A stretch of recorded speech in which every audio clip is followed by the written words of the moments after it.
el 2015 va néixer la coral del FEMCAT per donar resposta a les necessitats dels nostres usuaris.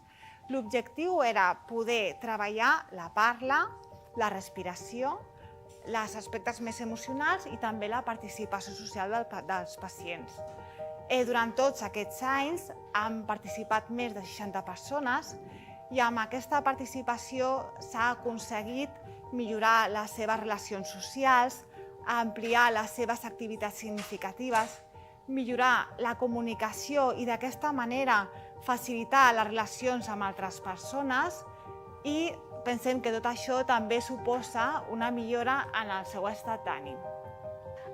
Les sessions de la coral, a dia d'avui, les gestiona el nostre músic terapeuta, en què el nostre objectiu principal és, des de la vessant terapèutica de logopèdia, aconseguir millorar diferents paràmetres propis de la veu i el cant que puguin estar afectats en els nostres pacients. En aquestes sessions el que intentem treballar és la postura, la respiració, tota la part de l'escalfament vocal que implica en el tractament dels pacients, així com la veu parlada i projectada, sempre enfocant-ho des del cant. Dir-vos que a dia d'avui en investigació i en recerca s'estan fent molts estudis en què l'objectiu és veure els beneficis i l'eficàcia de tots aquests exercicis terapèutics que es fan, com avancen i com evolucionen els nostres pacients.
Bé, només per parlar, només per parlar. No sé si això funciona, sí.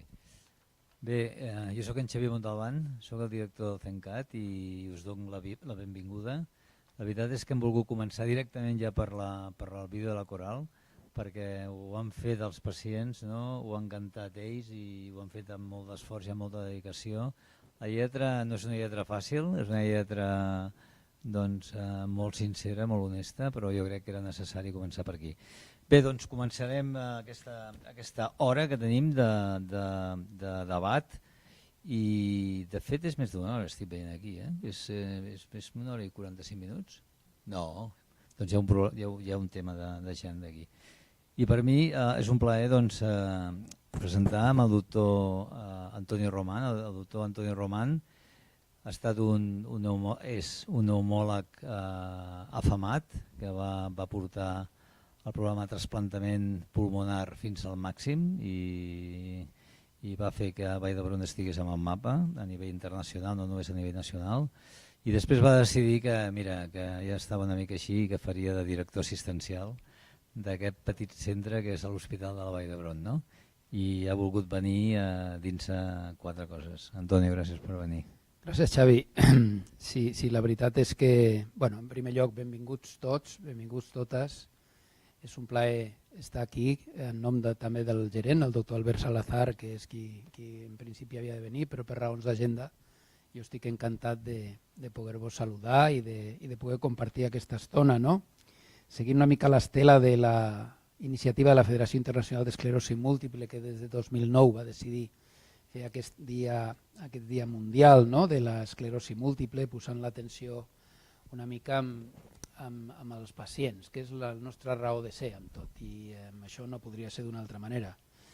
Una mica amb la filosofia de sempre de saltar les barreres, de millorar les 1000 cares que té la malaltia, de socialitzar, de fer coses junts, perquè hi ha un sentiment molt important al darrere de la malaltia i és una profunda injustícia, que tot el que està malalt pateix. No té mai una explicació. Per què m'ha tocat a mi? Que injust és tot això, no? No tenim una bona solució per això. Una de les millors solucions és allò de compartir, socialitzar, poder parlar tots plegats del que ens està passant. I per tant, actes com aquests són tremendament importants, no? Jo només donar-vos la benvinguda, crec que ens estem barallant, crec que l'esclerosi múltiple va per bon camí, m'atreveria a dir que haurien de viure la seva curació, no haurien de desaparèixer els que estem aquí sense viure la seva curació, però això els experts us ho podran explicar, el Xavi us ho podrà explicar millor. I sí que és cert que un comentari personal, sí que em vaig dedicar al trasplantament fins que tenia 60 anys i després de 60 anys de molts anys de treballar aquí vaig decidir que pot ser, sempre perquè hi havia aquesta oportunitat, potser havia de tornar a la meva institució una mica el que m'havia donat fent de director assistencial i vaig acceptar la cadira elèctrica que suposa estar de director assistencial d'una institució com aquesta. La vaig acceptar de bon grau i confio que això sigui també algo que sigui bo per la institució. En definitiva, deixo la part personal, benvinguts, benvingudes, compartir és la clau, saltar les barreres també i l'esperança de la curació que tots la puguem veure. Gràcies i benvinguts. Moltíssimes gràcies, Antonio, per les paraules, sobretot quan venen d'un clínic, no? Sempre als metges ens agrada que els directors dels hospitals siguin clínics o siguin metges, ens dona una sensació de confort. Jo tinc uns minuts assignats per explicar-vos coses que han passat aquest any i que tenen a veure amb la malaltia i amb tots vosaltres. Jo crec que jo començaria dient que hem dibuixat un nou paradigma del que és la malaltia a nivell dels mecanismes d'acció de la malaltia. Vam publicar una sèrie de persones internacionals i dins de la Progressive MS Alliance, que està formada per associacions de pacients arreu del món, nosaltres també hi som, i ara mateix la malaltia ja no es veu tant com fases, com ara una fase remitent recurrent, una fase secundàriament progressiva, una fase primàriament progressiva, sinó que pensem que la malaltia és com una mena de continuum, evidentment amb diferències molt importants entre pacients, però que hi ha una sèrie de mecanismes, desmielinització, fibrosis, neurodegeneració, ja ho sabeu tot això, remielinització, afortunadament també, que estan presents al principi de la malaltia, però que després hi ha una sèrie de factors modificadors. Són factors modificadors que poden ser positius o negatius. I també sabem els que són. El gènere o el sexe, que és home o dona, és un d'ells, que això sí que no podem fer moltes coses avui dia a nivell d'una sèrie d'aspectes mecanístics, però els homes en principi tenim pitjor pronòstic que les dones, però també el que té un dèficit crònic de vitamina D, el pacient que fuma, sabeu que quan veniu a les consultes estem allà insistint que no es pot fumar perquè augmenta la susceptibilitat a patir la malaltia i si la tens augmenta la gravetat de la malaltia. Hi ha altres factors, com per exemple l'obesitat, amb els joves, amb els adolescents també sembla que és un factor de risc, o també els traumatismes cranioencefàlics. Últimament s'ha publicat un article sobre la falta de son crònic amb els joves que també afavoriria la presència o l'aparició d'esclerosi múltiple. O sigui que amb tot això volem dir que encara que la malaltia tingui un continuum, encara que hi hagi una sèrie de mecanismes que estan allà, nosaltres de forma activa podem fer moltes coses i jo insistiré després en aquest tema una altra vegada. I per una altra banda, clar, tenim medicaments que quan van començar fa molts anys, ja no vull explicar la guerra de quan fèiem la mili, però no teníem res, no? I ara tenim 13-14 medicaments que el fet és que han modificat de forma clara, ostensible i absolutament de forma universal el pronòstic de la malaltia avui dia. No és el mateix tenir-la ara que tenir-la fa 20 anys. I nosaltres, que ja portem des de l'any 90 recollint de forma prospectiva l'evolució dels nostres pacients en un primer episodi de la malaltia, hem pogut observar que aquest és un fet i a més no és una disminució moderada, no, és una millora de pronòstic molt important. Jo crec que això s'ha de dir. Què més podria dir-vos?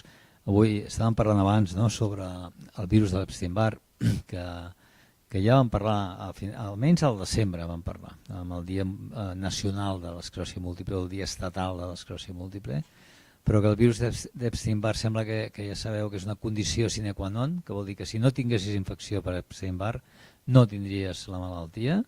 El problema està en que el 95% dels pacients, de les persones, tenim la infecció per virus d'Epstein-Barr i només uns quants, pocs, afortunadament, patiran aquesta malaltia.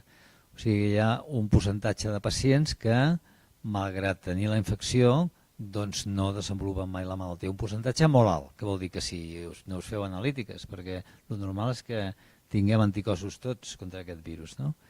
Però sí que és una condició sine qua non. Què vol dir?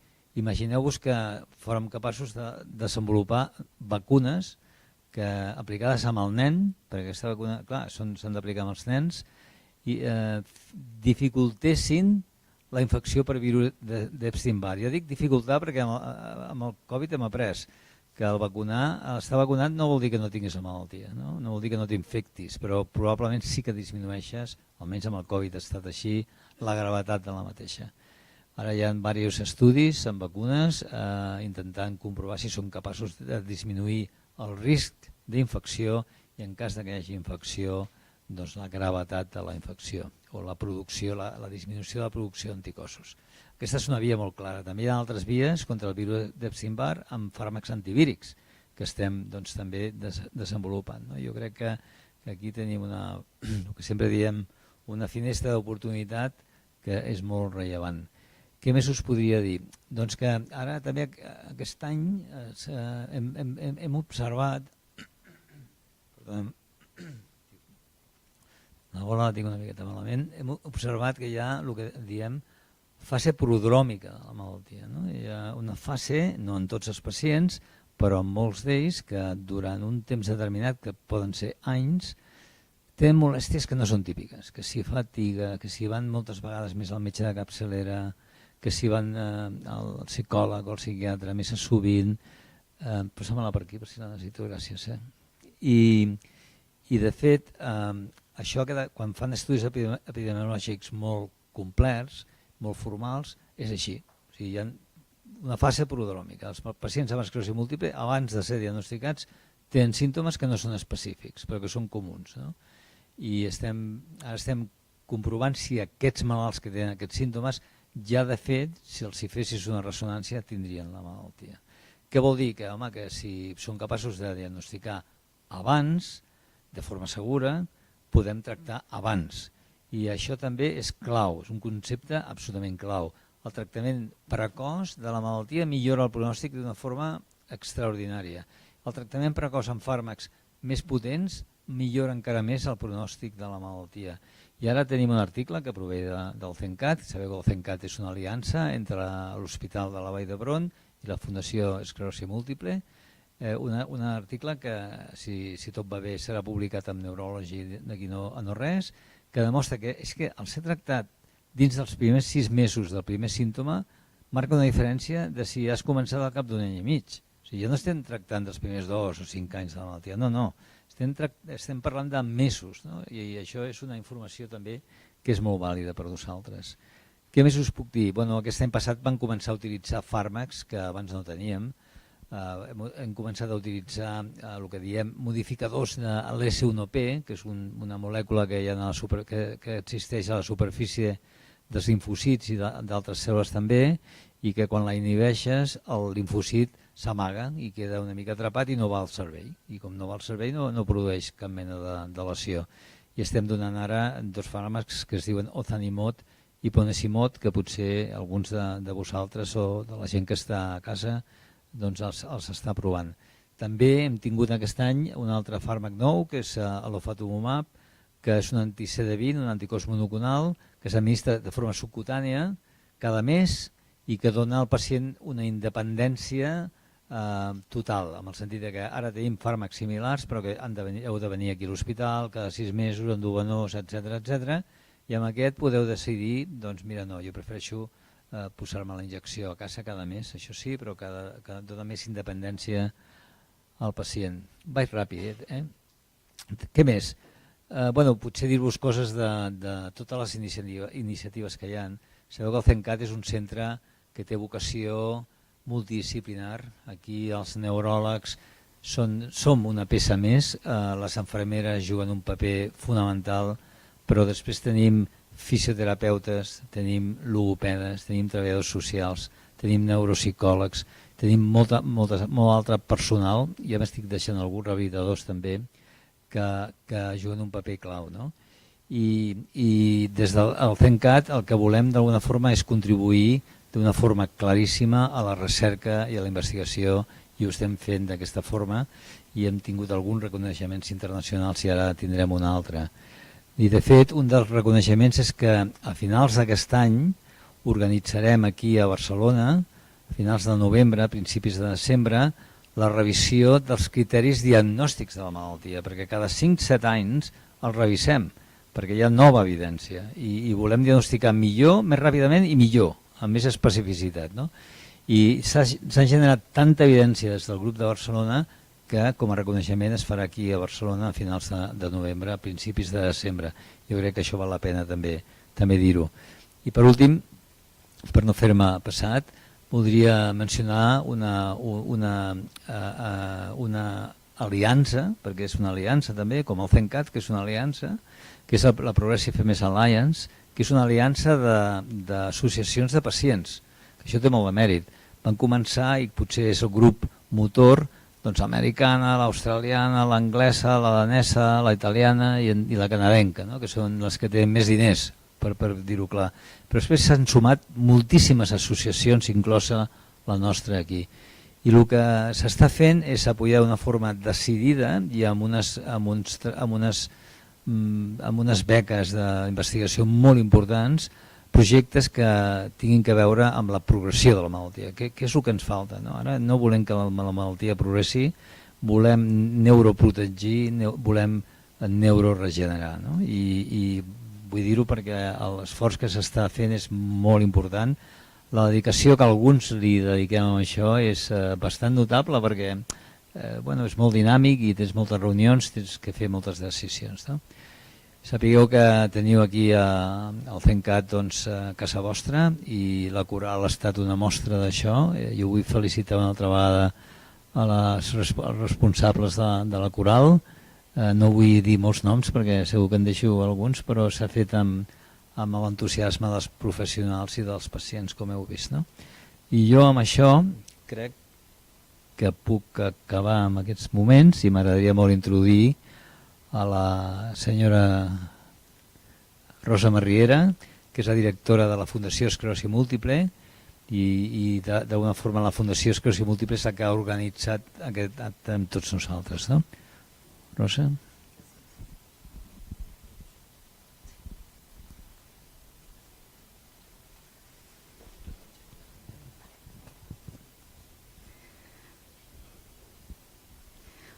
Moltes gràcies i bona tarda a tothom. Després d'escoltar totes les novetats terapèutiques que ens ha explicat el doctor Montalbán i que jo penso que són molt encoratjadores, no podem oblidar que hi ha persones que fa temps que han estat diagnosticades, moments en què no hi havia tot això que ens comentava el doctor, la possibilitat de diagnosticar ràpid, de tractar ràpid i de tenir moltes opcions terapèutiques com tenim ara. En aquests casos i en d'altres casos, com serien els de primària progressiva, que també hem comentat, l'esclerosi múltiple va avançant. I això és el que potser ens fa més respecte i ens fa més por, no? Perquè tots el que parleu és la incertesa del què passarà, amb què em trobaré i què hauré de fer en cada un d'aquests moments en què la malaltia va canviant, no? Per això avui parlarem de l'esclerosi múltiple en fase avançada i quan diem que la malaltia avança, què considerem, no? Com a esclerosi múltiple avançada? Considerem 3 aspectes fonamentals. Un és que es donen diversos símptomes alhora, és a dir, no tenim només un símptoma, sinó que n'hi ha molts que conviuen i que estan durant molt de temps. Després hi ha una discapacitat, és a dir, això ja impacta en la qualitat de vida de la persona perquè hi ha una discapacitat. I després el tercer punt seria que es necessita el suport d'una persona, li podem dir cuidador, li podem dir cuidador professional o li podem dir qui l'acompanya, però algú que ajudi a fer les activitats de la vida diària, no? Llavors, per parlar-ne de tot això, perquè tot això sí que té possibilitats per poder mantenir al màxim del temps possible aquesta autonomia i aquesta qualitat de vida, doncs comptarem aquí amb diverses persones, però abans de posar-nos-hi, deixeu-me dir 2 cosetes. Una, que podreu fer preguntes i aquestes preguntes van dirigides tant a la ponència que ha fet el doctor Montalbán com el que parlem aquí a la taula al voltant de l'esclerosi múltiple avançada i les podeu fer en el formulari de preguntes que teniu en el YouTube de la FEM, d'on estem emetent aquesta jornada. Llavors, el segon punt seria que veurem un parell de vídeos que ens il·lustraran una miqueta com és la vida quan l'esclerosi múltiple avança. I hem intentat cobrir 2 visions, no? La visió d'una esclerosi múltiple que avança però que encara ens dona possibilitats d'autonomia, de fer coses, d'anar endavant, i una esclerosi múltiple que ja fa molts anys que va ser diagnosticada i que té una realitat realment complexa, amb un cuidador, en aquest cas sí que és un cuidador, que requereix una dedicació pràcticament de 24 hores, 7 dies a la setmana per acompanyar a la seva parella. Per tant, anem endavant amb els vídeos.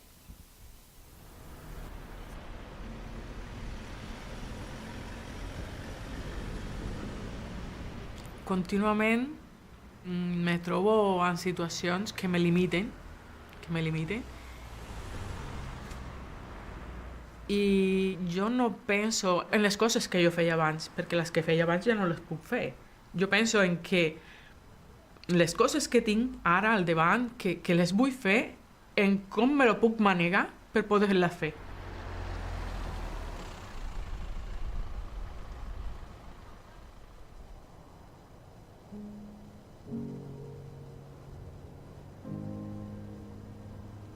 Si puc arribar, doncs hi vaig. Si vull anar, arribo. Però no estic recordant-me de, no sé, perquè tinc esclerosi, perquè no sé què. No, això no me passa pel cap. Senzillament és, no puc caminar bé, a veure com puc arribar. Tornem a fer l'última vegada. I amb els colzes ben estiradets cap... La meva intenció és continuar sent el màxim d'autònoma possible. Si puc fer una cosa, estic tranquil·la, perquè l'he pogut fer. I això vol dir que puc fer 2 coses així de diferents. Si he pogut en una, podré en l'altra, perquè lo digo jo, ja està.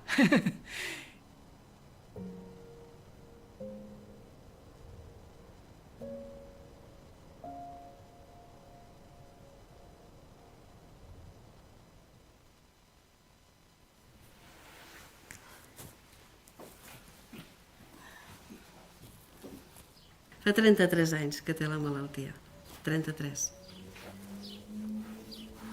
Jo sempre dic que el vaig sostenir jo perquè ell estava fatal, d'ànims i tot, i jo, amb els nens, intentant no fer com si no passés res, amunt.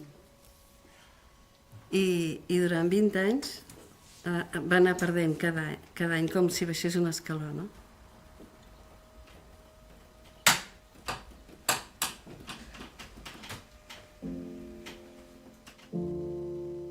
Donar l'aigua, el menjar, rascar, sonar, necessitar que t'ho facin tot, absolutament tot. Això és la dependència. I això, clar, cansa molt.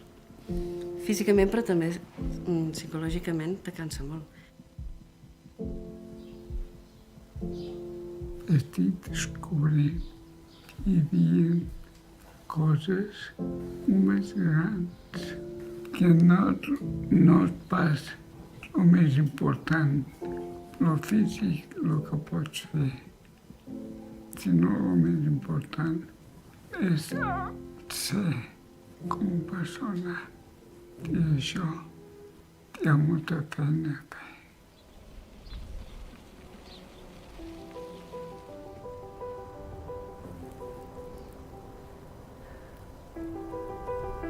Quantes vegades m'hauran dit quina sort que té en Quim, de tenir-te, quina sort que té. I jo dic, i la sort que tinc jo de tenir-lo amb ell? I és que em tornaria a casar demà mateix, la veritat.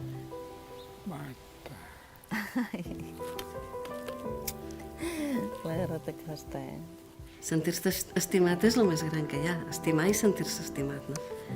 No sé. Fem un bon equip, a vegades ho diem. Som un bon equip.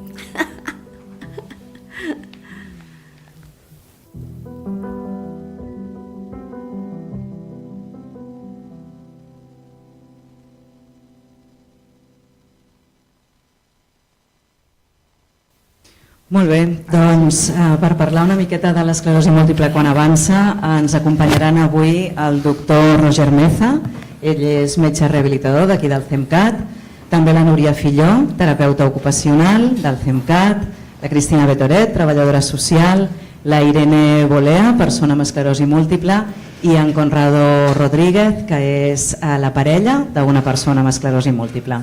Molt benvinguts a tots. Comencem, doctor Meza. Hem parlat de que l'esclerosi múltiple quan avança comença a donar uns primers símptomes i això doncs, ens fa por, no? I veiem què és el que pot passar. Però què podem fer per intentar que aquesta esclerosi múltiple la puguem tenir més controlada y que no avanci amb aquesta celeritat, a part de tots els tractaments, evidentment? Lo primero es tener una fuente de información que esté actualizada, que tenga un elemento de acompañamiento, y aquí es cuando aparece la Fundación Esclerosis Múltiple, el CEMCAT, con cada uno de sus profesionales, y es, primero, ¿qué me está pasando? Entender que la esclerosis múltiple es una enfermedad que genera muchísimos síntomas a nivel cognitivo, físico, sensitivo, sexual, emocional, alimenticio, y van apareciendo un sinnúmero de síntomas. Pretender que un solo profesional trate estos síntomas, los identifique y le dé solución, pues no es muy coherente. Lo que sí es coherente entender el concepto de la multidisciplinaridad, del que cada equipo, cada especialista se une en pro de un paciente y forma equipo con un paciente. Formamos equipo con un paciente y formamos equipo con los familiares del paciente. Y respecto a cómo hacer que vaya más rápido, más lento, necesariamente tiene que ir de la mano con los avances científicos y con lo que hay en evidencia. Claro está que los medicamentos que están hoy día generan un cambio radical en la evolución natural de la enfermedad. Pero también hay conceptos como la reserva funcional, la reserva cognitiva, en la que todos los procesos de actividad física, los procesos de rehabilitación buscan potenciarlos y mantenerlos y ayudar al paciente a que tenga el nivel de independencia funcional el máximo tiempo posible. Claro, porque al final es básico, ¿no?, de todo el abordaje, ¿no?, que hacemos desde el Centro de Neurorehabilitación, sobre todo marcar unos objetivos junto al paciente, ¿no? ¿Cómo lo hacemos? Aquí, en todos los centros de la FEM y en CEMCAT específicamente, lo que establecemos son unas visitas en las que identificamos con el paciente los síntomas, identificamos claramente cuál es su necesidad en el momento específico en el que acude a la visita y establecemos objetivos ya sea de marcha, objetivos de mejorar su capacidad de hacer actividades de la vida diaria, sean instrumentales, cosas que sean alcanzables en el tiempo, que sean empoderadoras para el paciente y que realmente le faciliten su día a día. Por tanto, lo que sí podemos concluir es que es súper importante que cuando la esclerosis múltiple va avanzando, continuemos con la neurorehabilitación, ¿no? Fundamentalmente, pero incluso en pacientes con EM y en personas que no tienen EM. La actividad física y las actividades que nos generen mantener esas reservas funcionales, esa capacidad, las hemos de incorporar como hábitos de vida saludables en nuestra vida. Muy bien, muchas gracias, doctor Meza. Núria, tu com a terapeuta ocupacional, bona tarda. Hola, bona tarda. Un dels teus objectius bàsics és mantindre l'autonomia de la persona amb esclerosi múltiple, perquè això és bàsic. Al final el que ens diuen és, escolta, jo el que vull és fer les coses al màxim de temps possible per mi mateix o per mi mateixa i tenir aquests recursos, no? Què aconsellaries tu en aquest moment? Com potenciar aquesta autonomia? Què tenim a la nostra disposició? Sí, com bé comentes, el treballar l'autonomia personal és el que permetrà que l'usuari continuï amb el seu projecte de vida. I hem de tenir present que, com comentava el Roger, tots aquests símptomes es traslladen en les activitats quotidianes que tenim tots, llavors ens dificulta la nostra eficiència a l'hora de fer les activitats quotidianes. Llavors hem de tenir clar que una activitat, qualsevol activitat, es pot fer de moltes maneres diferents, amb la qual cosa tenim una eina que és valorar l'activitat i trobar quins recursos, ja sigui donant estratègies a l'usuari o treballant una funcionalitat o adaptant l'entorn o inclús incorporant productes de suport, ens permeten continuar fent aquesta activitat. El que és molt important és el que comentava el Roger de pensar en el present. Si ara tinc una dificultat, valorar-ho bé i entendre què és el que tinc al meu abast per poder-la assolir i continuar d'aquesta manera amb el meu projecte de vida, que al final és el que tots busquem. Exacte. I podríem dir que existeixen ajuts tècnics, no?, també, per poder fer tot aquest pas? Multitud. Cada cop n'hi ha més.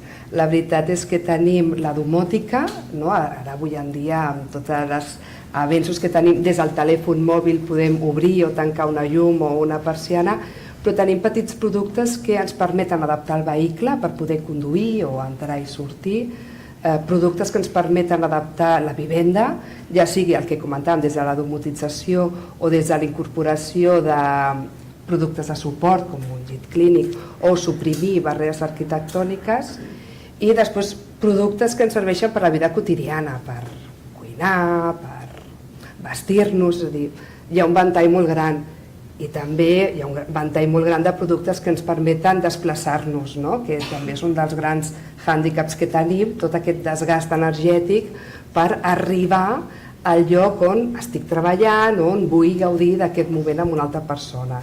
Hi ha un ventall molt gran, la veritat és que sí. Molt bé, doncs moltes gràcies, Núria. A tu, Rosa. Cristina, bona tarda. Bona tarda. La Núria ens ha parlat de tots aquests ajuts tècnics que existeixen, però no deu ser tan fàcil accedir-hi tampoc, perquè tenen un cost, a vegades el cost és elevat. Sí que sabem que hi ha ajuts, però potser el tràmit és difícil. Què ens pots explicar de tot això? Bé, doncs, quan l'esclerosi múltiple avança, el primer de tot seria, si la persona no el té, poder fer la sol·licitud de valoració de grau de discapacitat, perquè és una acreditació que dona la Generalitat de Catalunya i que seria la porta d'entrada per poder accedir als drets socials que es podrien tenir per aquesta situació de discapacitat, per la situació de salut. Llavors, aquesta seria la primera recomanació, fer la sol·licitud de valoració de grau de discapacitat.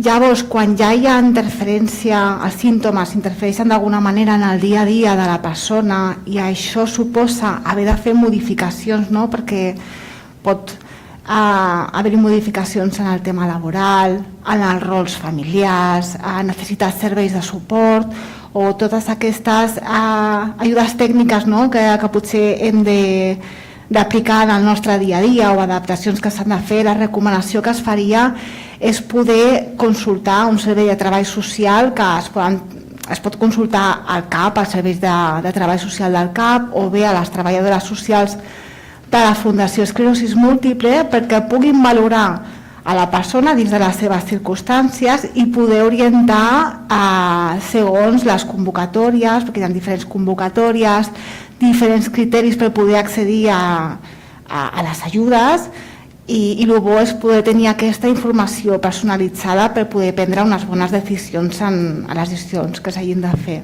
Sí, perquè no hi hagin errors, no? A vegades ens trobem que decideixes anar a l'ortopèdia i surts d'allà amb un ajut que potser no és el més adequat o coses d'aquest tipus, no? Per tant, aquest acompanyament en aquest moment és fonamental, no? A més també és important, no? El tema del grup, no? Com persones o els acompanyants, els cuidadors, no? Poden trobar un recolzament, per exemple, també en els nostres dispositius per compartir. Com veus aquest paper del cuidador, de la persona que acompanya? Què us refereixen quan feu aquests grups i quan us trobeu?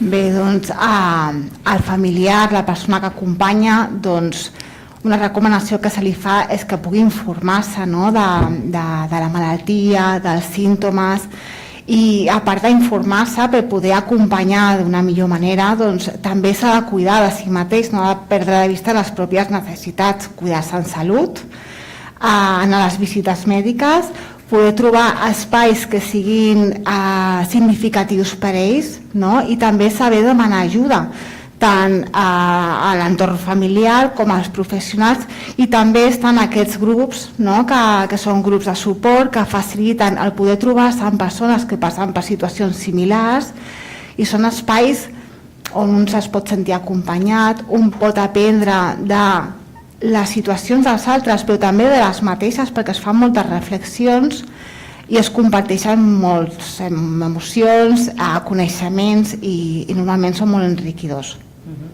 Sí, també hem de dir que no tothom pot tenir accés potser en aquests grups, perquè en la seva població potser no en tenen, però que també en online, a la web de la Fundació, poden trobar el curs de cuidador expert, que també els pot servir com a informació o per veure com una miqueta poden tenir cura, encara que no puguin anar en aquests grups, però que és important, com tu bé dius, fer aquesta reflexió. Doncs gràcies, Cristina. Irene, bona tarda. Què tal? Molt bé.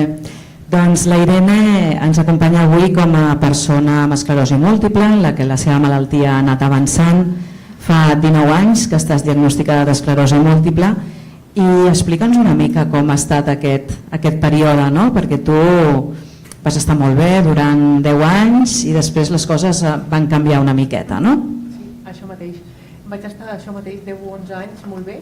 Em van diagnosticar just que estava estudiant encara a la universitat, però vaig poder acabar la carrera, vaig marxar a Erasmus inclús, vaig fer una tesi doctoral, vaig marxar fora també a fer un postdoc, tot molt bé, però allà és quan es va començar a liar una mica. Crec que he utilitzat totes les ajudes tècniques que comentava la Núria, bàsicament, fins ara que tinc la cadira elèctrica, i vaig començar a agafar un bastó ja per un estrès laboral treballant a l'estranger, que es va complicar una mica la malaltia, i després vaig deixar la medicació perquè vaig voler ser mare, allà es va complicar encara una mica més, i després vaig haver d'abandonar una mica la idea per un temps de ser mare, al complicar-se la malaltia, i ja quan vaig reprendre... Ara millor? Sí, ara millor. Doncs ja no sé per on anava. Sí, quan vaig voler tenir el fill, no? Doncs això, ja anava millor, però al tenir el fill es va tornar a complicar una mica, i ja va ser des de llavors que utilitzo la cadira de rodes, des d'aquell moment. I què ha significat una miqueta per tu tots aquests canvis, no? Tot això que parlàvem abans, tu has passat per la neurorehabilitació, has passat pels ajuts tècnics, has passat per la part social també del teu canvi laboral, no? Què ha significat tot això per tu? Perquè són canvis al final importants, no? Sí, exacte. He passat per tot i és que no tens més remei que adaptar-te, realment no hi ha un altre. Sí que és cert, el tema laboral és un tema, per exemple, que em va costar molt. Estava treballant en un laboratori fent recerca i deixar-ho crec que és la cosa que més m'ha costat fer, acceptar i tirar endavant amb això. Crec que és molt important fer la neurorehabilitació, és bàsica, crec, però també l'ajuda psicològica també és bàsica, perquè jo ja dic que és una malaltia que és crònica, és neurodegenerativa i crec que estem amb un dol constant els pacients amb esclerosi múltiple, perquè encara no t'has adaptat a un canvi que tens, sigui físic o, per exemple, en el meu cas no puc anar a visitar els meus pares a casa seva, són ells els que venen perquè no està adaptada, amb això em passa amb amics, són dols que has de fer. I amb aquests 19 anys crec que he fet bastants dols i els estic fent encara. Sí, la maternitat, per exemple, no podré viure la maternitat que m'imaginava o que hagués volgut, per exemple. Tinc un fill de 3 anys i la fatiga, per exemple, ostres, no em permet realment fer les coses com les voldria fer. Sí, però és important remarcar que ets mare i que segueixes cuidant del teu fill, del Luca, i que pots seguir fent la teva vida, però adaptant una miqueta d'una forma diferent. Adaptant amb molta ajuda. Jo tinc molta sort amb la meva família, els meus pares, les meves germanes, que són bàsics. Sense ells és impossible. Hauria estat impossible, vaja. Sí. Però tinc la sort que m'ajuden molt i que puc viure sola amb el meu fill, de fet. I molt bé, puc mantenir la meva autonomia. Estic contenta amb això. Que bé, fantàstic. Enhorabona, ho fas molt bé. Gràcies. Doncs aprofito ara per presentar el Conrado Rodríguez. Hola, Conrado. Ara que la Irene ens parlava d'aquest suport que té de la família, que difícilment faria la vida que fa, perquè haig de dir que la Irene és molt activa, o sigui, fa moltes coses. O sigui que ella diu, bueno, sí, les faig, però també tinc aquest suport, no? En el teu cas, doncs tu, la teva parella, és una persona també amb una esclerosi múltiple que ja ha anat avançant, no?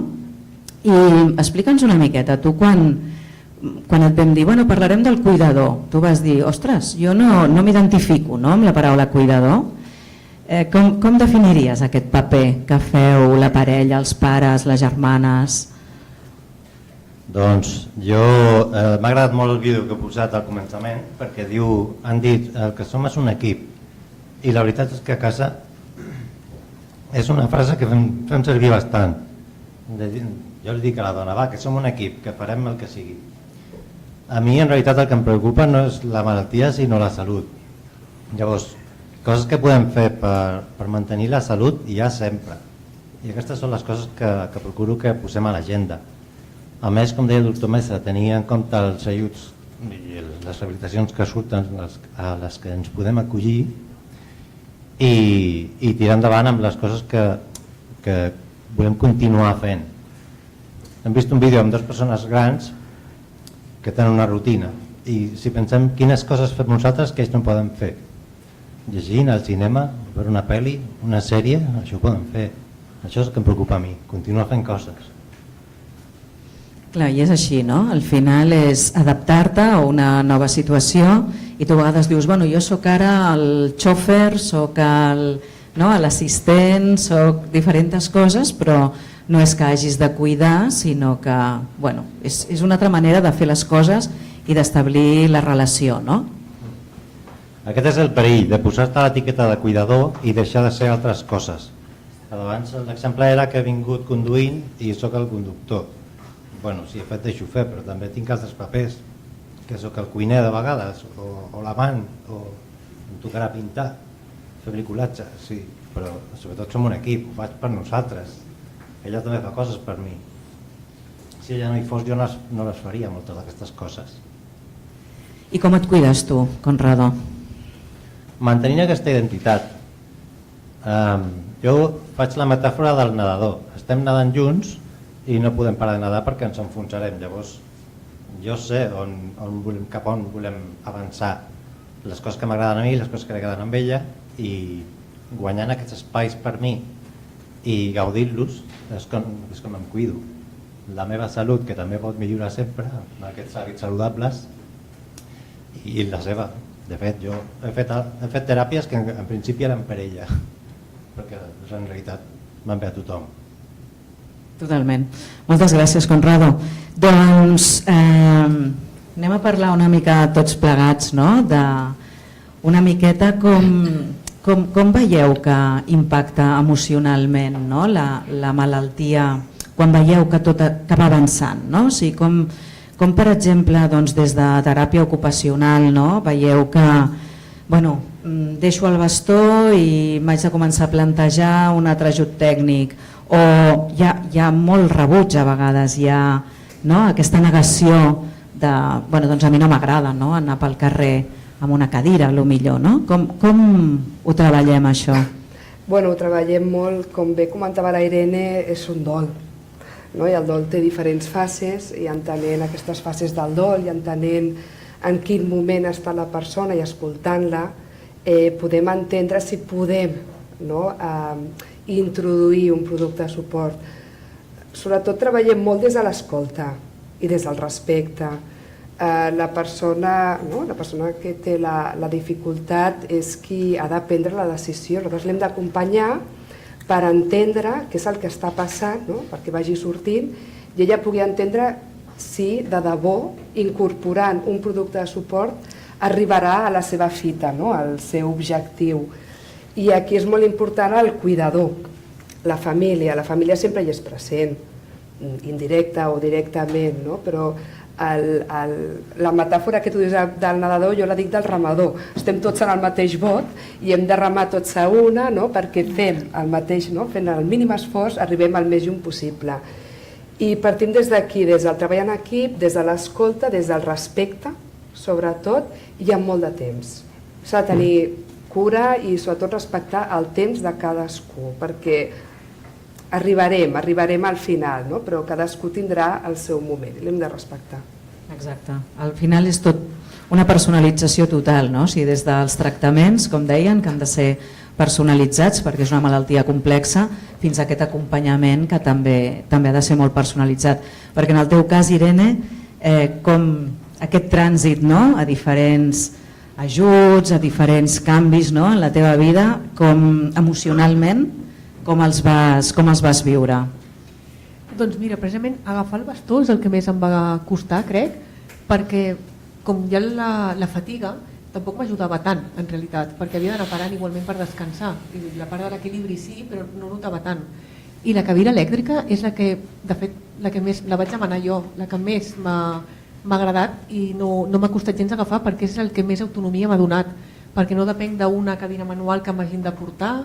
Jo amb la cadira elèctrica faig i desfaig, saps? I és el que més autonomia m'ha donat. No he tingut cap problema amb això. Hi ha gent que sí, que a mesura que avança li costa agafar una cadira, no? I per mi, jo ho vaig veure claríssim, que era el millor per mi. Que sabies també que t'ajudava a d'alguna manera economitzar l'energia del dia per poder fer després més coses, o per poder estar més estona jugant amb el nen. És que jo no podria fer res del que faig. Per exemple, jo porto el meu fill a l'escola assegut a la falda, per exemple, és que no el podria portar, saps? Hauria d'estar a casa. Ja fa 3 anys i mig que la tinc, la cadira, just quan va néixer ell, i crec que no hagués pogut fer tot el que he fet amb ell si no l'hagués tingut. Perquè, doctor Meza, a nivell assistencial, quins reptes creus que tenim per afrontar quan la esclerosi múltiple va avanzando? Yo creo que uno de los mayores retos es acompañar al paciente que tiene un diagnóstico a que se dedique a vivir su vida y no a vivir la enfermedad. Y eso es un concepto complejo de ver, porque cuando nos encargamos de que el paciente tenga el mayor nivel de autonomía, primero tenemos que verlo de igual a igual, en el sentido de que él tiene autonomía para decidir, tiene autonomía de lo que quiero y no quiero, y dependiendo de ese manifiesto de voluntades, exponerle y decirle, oye, ¿podemos trabajar esto? ¿Podemos acompañarte a que lo mantengas, a que mantengas dentro de la situación actual o puntual, que mantengas tu nivel de actividad, que esa actividad sea satisfactoria? Y también acompañamos junto con terapia ocupacional a que el paciente descubra qué cosas le satisfacen, que a veces no es tan fácil. Y dentro de esa línea, por ejemplo, uno de los deportes que aquí en el CEMCAT se practica, como el boquia, por ejemplo, el boquia es un deporte muy interesante, porque independiente del nivel de capacidad que tenga el paciente o los auxiliares o incluso la persona que juega, es uno de esos deportes que te permite explotar al máximo el nivel de competitividad. Pero así mismo es la vida, dependiendo del nivel de capacidad que tengamos y del acompañamiento que tengamos, de la capacidad que tengan las personas que están a nuestro alrededor, pues podemos vivir la vida y no vivir la enfermedad. Està claro. I, Cristina, en el cas de... en l'entorn, no? Ara parlàvem dels reptes assistencials, però també tenim molts reptes socials, no? Encara per solucionar. Sí. Quins diries que són ara els grans reptes amb els que hem de seguir treballant per poder donar aquest suport que realment mereixen les persones quan l'esclerosi múltiple avança? Jo crec que falten molts serveis d'atenció, que el sistema que tenim actualment es queda molt curt. Llavors, un dels serveis que crec que podria canviar moltes situacions tant de la persona com de l'entorn familiar és la figura de l'assistent personal de la llei de la dependència, que podria facilitar que les persones poguessin continuar el seu projecte vital, no? D'una altra manera, potser amb més facilitats, i podria facilitar que els rols al nucli familiar es mantinguessin d'una altra manera, no? Aquesta figura, el rol de cuidador, no? Que a vegades un necessita, no? Diferenciar, no? Doncs que hi hagués una persona, un assistent personal que pogués donar aquesta atenció perquè la persona pogués fer el seu projecte i tirar endavant. Això és important. També des de la FEM ja estem treballant per l'aprovació del decret de l'assistència personal. Doncs, Conrado, no sé si tu voldries afegir alguna cosa més al que hem estat comentant, no? Tot el tema emocional, què has trobat en falta, no? en aquest entorn o en aquesta vivència que esteu tenint. Tractant-se de l'esclerosi múltiple, jo el que voldria dir és que no hi ha dos iguals, com ja sabem, no? La malaltia de les mil cares, llavors aquesta tendència de buscar informació a internet, que és tan perillosa, cuidado. Jo dic que, estic aquí com a cuidador, però conec l'esclerosi múltiple de la meva dona, no la seva ni la de ningú més. Llavors, amb la meva dona tinc un màster. L'esclerosi múltiple no tinc ni idea. Llavors, només això, que cadascú busqui tota la informació que pugui allà on sigui, que contrasti i tirar de tots els recursos que hi ha i que van apareixent, però de forma activa, perquè van apareixent i has d'anar darrere. I, això. Molt bé, doncs moltes gràcies. Moltes gràcies, doctor Meza, moltes gràcies, Núria, Cristina, Irene, Conrado. Una miqueta com a resum, diríem que l'important al final és prendre, conèixer la malaltia, informar-se de la malaltia, prendre aquest procés actiu i que sabeu que podeu estar acompanyats, o sigui que hi ha moltes opcions però que hi ha una implicació que és necessària per part de la persona amb esclerosi múltiple, que els cuidadors o persones que acompanyen a les persones amb esclerosi múltiple també necessiten cuidar-se i que també els hi hem de cedir els seus espais i ells han de tenir aquesta capacitat també per cuidar-se, i que amb tot això l'objectiu és mantenir la vida autònoma el màxim temps possible i que això és factible i es pot fer. Llavors deixaríem aquí la taula rodona, teniu, com hem dit abans, les preguntes que podeu fer a través del formulari que teniu en el YouTube i doctor Montalbán, si...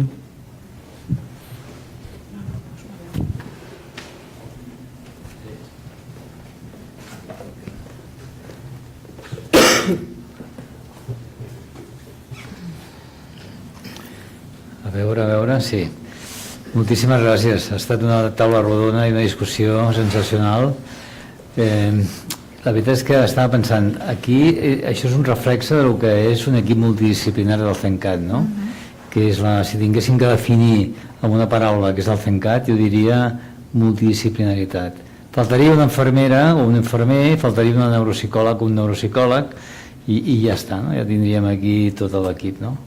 I de fet el que estàvem dient abans és que nosaltres el que volem és intervenir molt aviat, molt d'hora, perquè no tinguem aquesta situació, no? El tema del pacient és tremendo, el tema del cuidador també, i la veritat és que, si em permets, a vegades has d'agafar el cuidador a part, amb una altra consulta, amb una altra habitació, i parlar amb ell, no? Perquè és quasi un ofici, ja he entès que no, però és quasi un ofici, i hi ha persones que ho fan millor i altres que ho fan pitjor, però que sí que us heu de cuidar, està claríssim.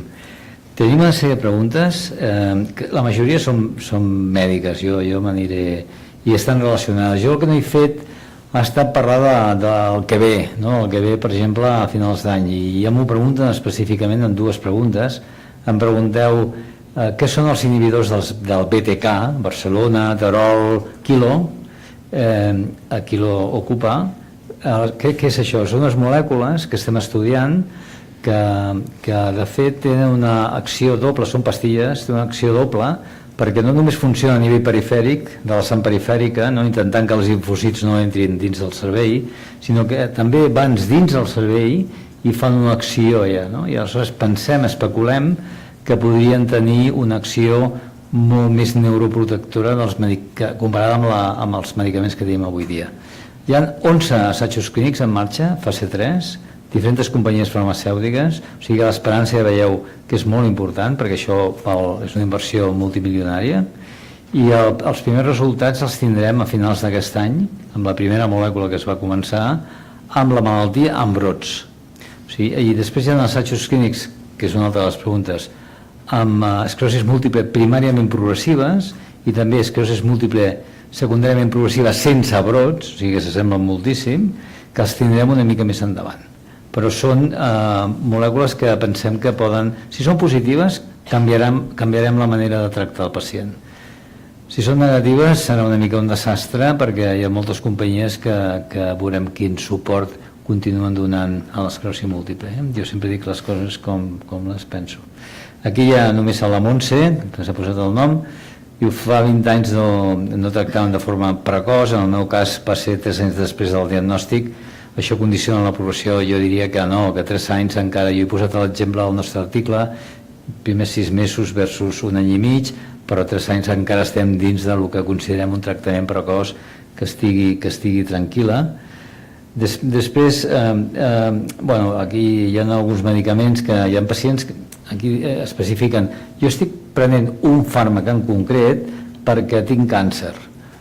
Podries comentar-ho? Clar, nosaltres, una cosa és tenir un càncer en tractament, diagnosticat, actiu, que necessita una sèrie de tractaments quirúrgics, quimioteràpics o radioteràpics, i altra cosa és haver tingut un càncer.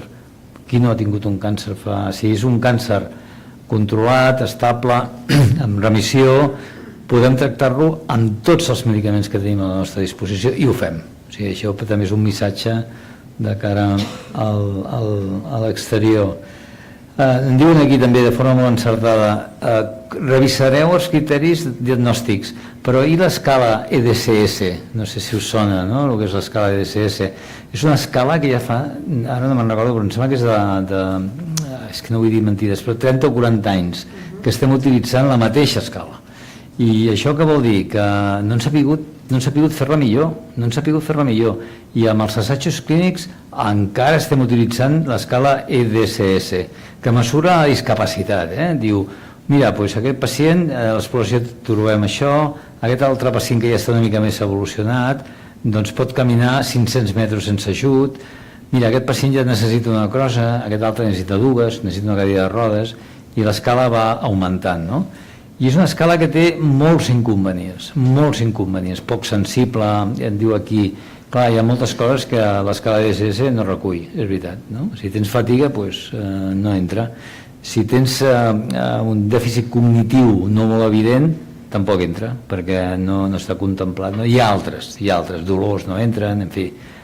Però és l'única escala que encara estem utilitzant dins dels assajos clínics, com a objectiu fonamental, no? L'objectiu fonamental és aquesta l'escala. I hem lluitat per tenir altres, hem provat altres, però al final són pitjors que l'escala DSS. I aquest és un forat que intentem entre tots omplir.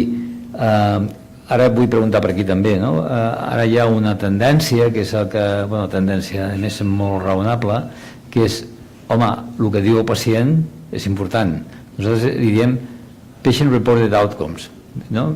PROs, que vol dir, si jo li pregunto a aquesta pacient 30 preguntes sobre un qüestionari de qualitat de vida, home, jo m'haig de creure el que diu, no? I si comença un tractament i repetim l'escala al cap d'un any i està millor o està pitjor, això té que veure, no? I ara estem incorporant aquestes PROs que li diem dins de les escales per medir. I vosaltres fa molts anys, no? A l'Hospital de Dia del CENCAT, Fundació Esclerosi Múltiple, ya fa molts anys. Qui m'explica cosas? ¿Qué feu vosaltres? Bueno, de hecho lo hacemos y lo continuamos haciendo.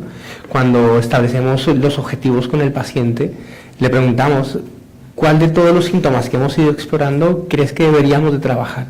Y es muy interesante porque cuando exploramos esa pregunta simple con el paciente, nos damos cuenta la expectativa que puede llegar a tener de lo que podemos darle nosotros y establecemos objetivos. Y claro, al final cuando termina el proceso y se vuelve y se evalúa el paciente, llegamos a la conclusión de si llegamos a ese objetivo, y es el mismo paciente el que dice, me voy de aquí y antes, durante la primera y segunda semana, la fatiga me empeoró, pero a los 3 al mes ya podía hacer más cosas, ya podía pasarme y hacer más actividades, podía disfrutar más tiempo con mi pequeño, con mi pequeña. Y vemos que esa evolución es efectiva y eficaz. Y hay que explicar al paciente que eso que nos cuenta, que esos síntomas que pasan o que empeoran, muchas veces no están relacionados con la actividad, sino están relacionadas con el incremento de la actividad que le va a llevar a mejorar esa reserva funcional que en un momento determinado tiene. Respecto a las PROs, las escalas de calidad de vida, en el gabinete, por ejemplo, de trastorno esfinteriano, pasamos la encuesta de calidad de vida en el que preguntamos al paciente qué síntomas tiene y en qué momento le empeora o en qué momento le afecta más. Y yo creo que esto nos ayuda a acotar muy bien el cómo podemos aportarle valor al paciente en el tratamiento. Muchas gracias. Jo crec que aquí, amb el CENCAT, estem utilitzant les PROs, que vol dir opinió del pacient, el que el pacient opina, o cuidadors també, perquè hi ha escales pels cuidadors, com a un element molt important per prendre decisions. I crec que cada vegada més, dintre dels objectius d'un assaig clínic, doncs estaran les PROs. I crec que ens hem de congratular, perquè el pacient que estàvem dient aquí no només volem que estigui amb nosaltres a l'hora de parlar d'un tractament, no, també volem que estigui quan prenem decisions d'investigació. O sigui, nosaltres volem saber què és l'important pels pacients a nivell d'investigació. No, allò a l'últim, no, ja quan es decideix al principi quins són els elements que voldríem investigar, quines àrees interessen més que estigui allà el pacient. I aquí la Progressive MS Alliance, que he fet referència, doncs jo crec que és molt pionera, perquè d'alguna forma el comitè de pacients són pacients amb unes certes característiques, cuidadors també, amb unes certes característiques, però l'aportació que fan és absolutament fenomenal, l'aportació que fan de coneixement, de sentit comú, de dir, escolta, molt bé, però és que a mi això és que no m'interessa, a mi m'interessa però tal cosa, i això aprenem. Aquí, si a la sala hi ha algú que vulgui fer alguna pregunta, estem també oberts. Ho dic perquè em continuen preguntant coses de tractament, d'altres fàrmacs que s'estiguin provant. Per exemple, vosaltres sabeu que aquí al CENCAT fem molta recerca. L'assistència és el nostre pilar. Sense assistència d'una altíssima qualitat, que no vol dir que no ens equivoquem, i no vol dir que de tant en tant, ostres, el pacient així d'esperar 1 hora i mitja o 2 hores per ser atès, però basem tota la nostra activitat amb l'assistència. Però després hi ha 2 pilars, que és la recerca i la docència, perquè també tenim aquesta responsabilitat. Tenim la responsabilitat docent d'ensenyar a residents, a metges externs, a neuròlegs externs, a pacients, a familiars, ho has mencionat, la difusió del coneixement de bona qualitat. Aquesta és una obligació que tenim, perquè ajuda en definitiva a tothom. I després la recerca. I aquí fem recerca bàsica de laboratori, de ratolinets, del que sigui la cèl·lula, tal i qual, i després fem recerca d'assajos clínics. I ara, per exemple, si em permeteu, li demanaré una altra vegada, no sé si tens algun fisioterapeuta aquí que estigui participant en l'estudi.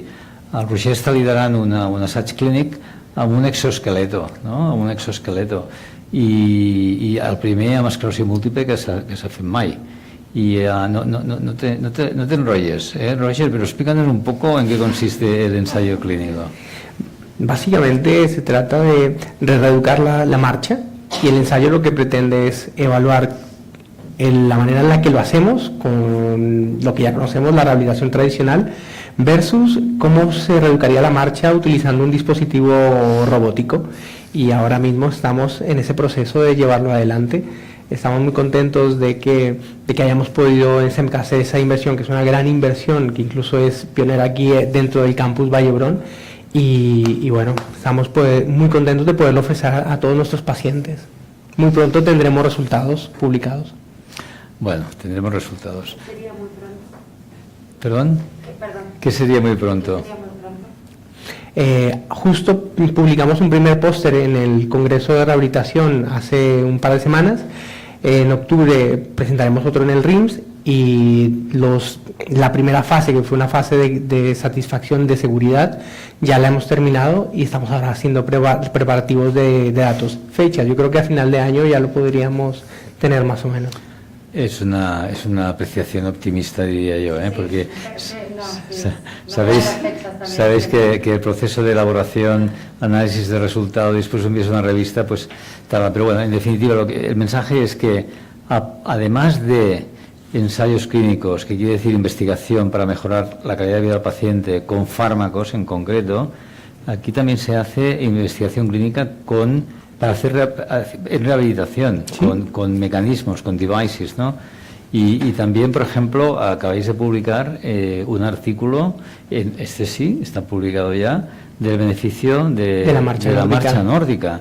Entonces, si de vez en cuando veis a alguien o unos cuantos locos con la misma camiseta, que em sembla que tu ets la responsable del tema, bueno, bastant, no? I amb pals i tot això, anant per aquí per la muntanya, és l'equip Zencat, no? I això han pogut demostrar el benefici que suposa pels pacients. I amb això ja acabaré, no sé que la Rosa vulgui dir alguna cosa, però també ho has dit, o sigui, tot el que hem de fer si ets un pacient, que vol dir, perquè a més és fonamental, no és per borrea, no és allò, no, vol dir, no està gros, intentar-ho. Si estàs amb una cadira de rodes és espectacular que no estiguis amb sobrepès, però hi ha exemples. 2, prendre vitamina D, no prendre el sol, que també, però prendre el sol amb cremeta, no? Prendre vitamina D, no fumar, això és absolutament fonamental. Fer exercici físic, tot el que es pugui més, no tenir cops al cap, és a dir, que si anem en bicicleta doncs en casc, si anem a esquiar en casc, aquestes coses. I ara diuen allò del son, sembla que la joventut que dorm menys té un major risc. Tot això, que no és més que, i controlar totes les comorbilitats.